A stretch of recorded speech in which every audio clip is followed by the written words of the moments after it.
For you to pretend like this isn't in your interest is folly. Well, and Donald Trump's been calling out NATO. He says that the Iran conflict is a, quote, great test for these European allies. And it's a little test for the administration and the isolation swing. You're seeing the podcasters critical of this administration, but yet 85% of MAGA supporters support this operation. And then you're seeing people like Joe Kent, an isolationist in their midst. He wants to walk away. I think it's time for anybody else who feels as though they want to stab the president in the back to just walk away. Or don't do it. Yeah, or don't work Don't for work for the administration if you're not going to be loyal. Go leave and get a podcast. That's right. There's a microphone and a lounge chair waiting for you. From a current Fox News host to a former one, the message is loud and clear from MAGA. If you're not with them, then you're against them. I stand here today speaking to you, the American people, not through filters, not through reporters, not through cable news spin. A dishonest and anti-Trump press will stop at nothing. We know this at this point. To downplay progress, amplify every cost, and call into question every step. Sadly, TDS is in their DNA. They want President Trump to fail.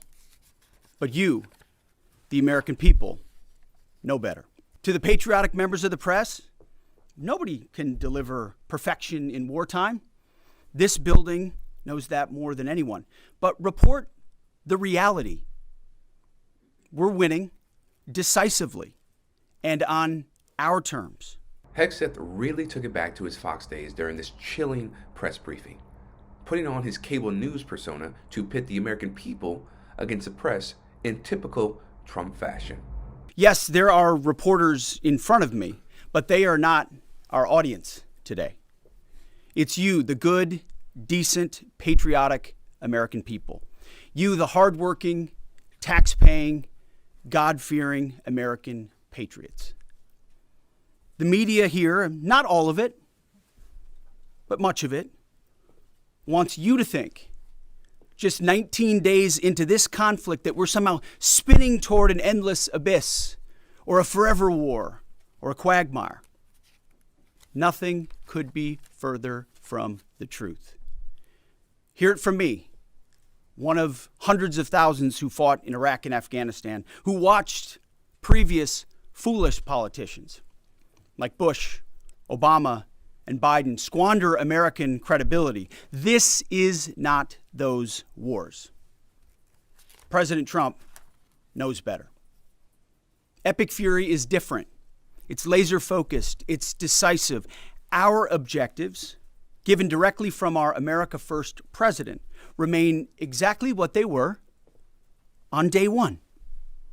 These are not the media's objectives, not Iran's objectives, not new objectives, our objectives, unchanged, on target, and on plan. It's really fascinating how Hegseth decides to attack the media, right, in those clips for criticizing the war effort, even though, when you think about the mainstream legacy outlets, they aren't necessarily opposed to the war in principle. But again, this is a way to make the American people not trust the media. And there are legitimate reasons, right, when that is the case. But in this case, come on now. He had like people putting out fake news. What are we doing here? And then let's talk about his time at Fox News.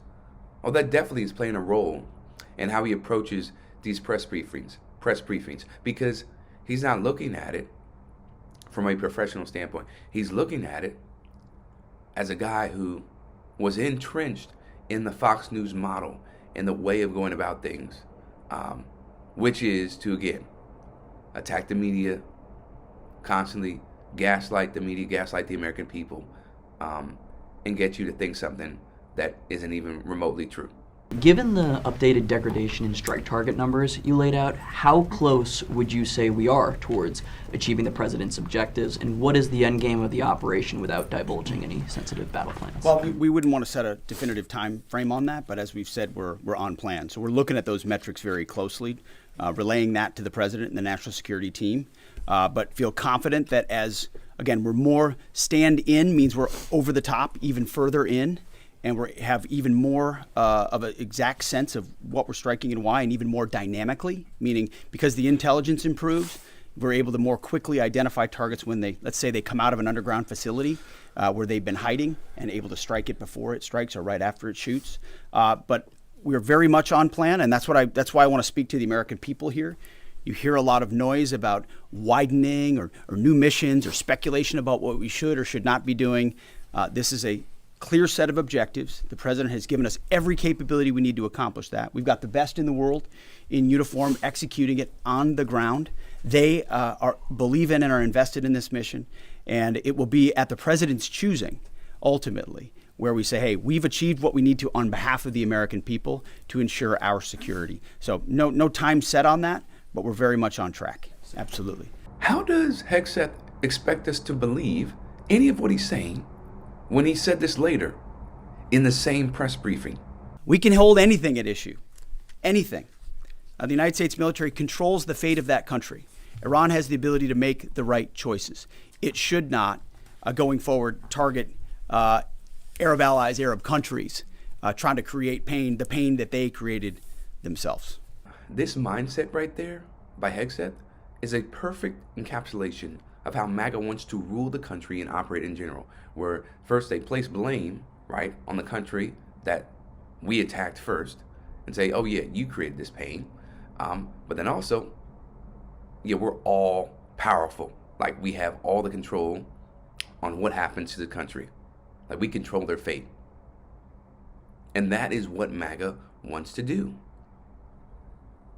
Whether it's people in government or people that are still rocking MAGA in terms of voters. That isn't crazy to you?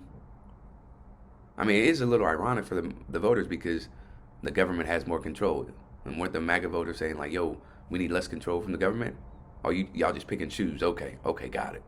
But yeah, that mindset where it's like, yeah, we control their fate because of all their military capabilities. And they're the ones who started this, essentially. Yeah, that's messed up. But it goes in line with everything that MAGA stands for. Our Marines are coming to town, and they might be, one of the things they might be doing is grabbing an island. Not just a Karg Island, there's a Kishim Island, and there's a Kish Island. All the train fast boats, drones, as well as oil infrastructure. They start grabbing one of these islands, and you basically hold them hostage. You grab Karg Island, you grab the others, and you say, hey, this is ours until that strait's open. One attack on a barge, and we take them. So this is a little of the tactics rather than the raw strength. Does that mean boots on the ground? Well, it would be boots on the ground kind of goes around it. If you're on an island, you're not really in Iran, you're on an island controlling the infrastructure, and you could be holding this area and still get around having boots on the ground. But the thing is, if you can open up the strait by having a presence on an island and hold 90% of their oil infrastructure with an economy that's already fallen apart. They can't provide water. Their currency is worthless. That was before the fight. Mm-hmm. Can you imagine what it's like now? The intersection of Fox News and the goals of the Trump administration, specifically when it comes to foreign policy issues like this one, that's not lost on me because, as you heard there from Brian, what he's doing is amplifying and promoting the agenda, the goals of the Trump administration. And they have no issue with that. They are going to spin any action, any rhetoric from the Trump administration as positive or justify the behavior. And that's what he's doing here when he's talking about, yeah, you're not really on an island. If you're on an island, I should say, you're not really in Iran. You're on an island controlling infrastructure. So you could be holding this area and still get around having boots on the ground. That, like, what are we doing here? But if you watch Fox News at all, this isn't a shock. It doesn't make it less sickening what they engage in, but it's not, oh my God, why is he suggesting these things? Why is he talking about this country in this manner, yada, yada, yada. This is what Fox News does. And they love to make the president happy and do anything that is going to appease him. It's sad, but it's true. Not surprising when you look at who owns Fox. Rebel HQ, I'm Chris Williamson. We'll see you next time.